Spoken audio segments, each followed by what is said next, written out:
Assalamu alaikum wa rahmatullahi ta'ala wa barakatuhu. Barkanmu da saduwa da ku masu kallon mu da saurare a cikin shirin namu na farin jakada manzon Allah. Wanda muka saba gabatarwa wato a duk ƙarshen mako wato ranar Asabar.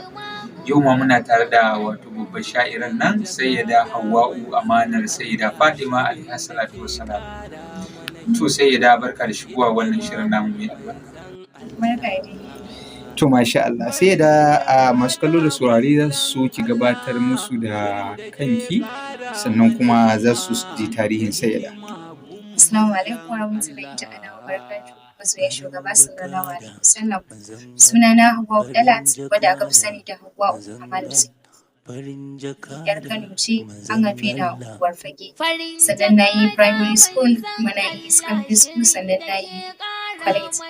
Sannan kuma na yi Islamiyya madrasatul Hayatuddin Islamiyya, na yi makarantar Dala'ilu madrasatul Mukhtariya Islamiyya wadda a cikinta ne muka tsinci kanmu a cikin hidima ta shugaba sallallahu alaihi wasallam. Sallallahu alaihi wasallam. To alhamdulillah.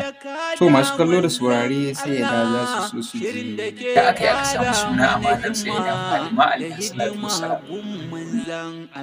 To gaskiya na samu sunan nan na amanar Sayyida Fatima alaiha salatu wassalam saboda tsananin yadda nake son Sayyida Fatima da kuma yadda nake jin ta a cikin zuciyata, shi yasa nake cewa komai nawa zan ce na ba wa Sayyida Fatima, komai nawa Sayyida Fatima har ya zama da cewa na samu sunan amanar Sayyida Fatima.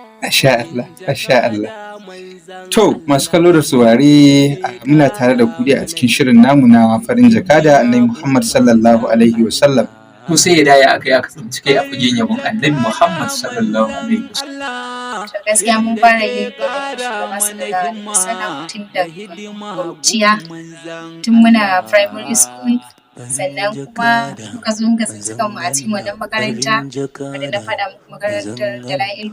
A cikin ta ne muka shiga abin da ake cewa Riyala. To daga nan dai aka zarce zuwa yanzu.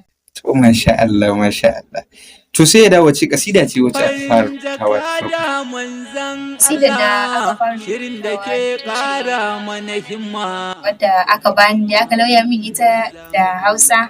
Daga baya kuma na zo na ƙara shi baitukan da mu da masu kallo da saurare sai da za mu so a rera mana wannan kasidar da aka fara rubutawa ta Annabi sallallahu alaihi wasallam.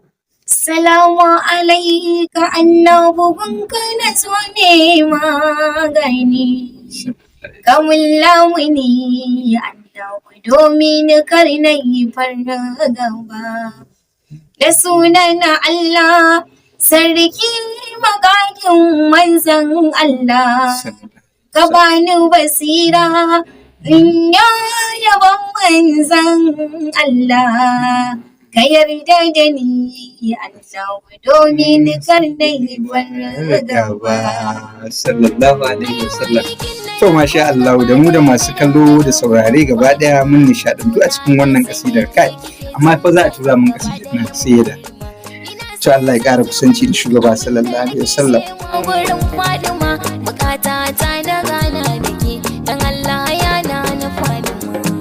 To sai da masu kallo da saurare za su so su ji a yaya kike samun kari har kike rubutawa? To gaskiya dai kari yana zuwa lokaci bayan lokaci. Wani lokacin ina samun kari da daddare lokacin da kowa ya yi bacci, to lokacin na fiye yin kari da baituka. Wani lokacin ina tafiya ma zan iya jin kari ya zo. Wani lokacin ina aiki ko ina wanki ko ina wani abin duk kari zai iya zo min insha Allah, kuma baitukan ne dai suke biyowa daga baya.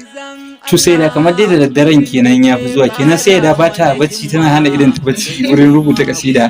Gaskiya dai musamman karin ya zo ana kokari a rubuta saboda kar a sha wahala. Manzon Allah farin jakada, manzon Allah farin jakada.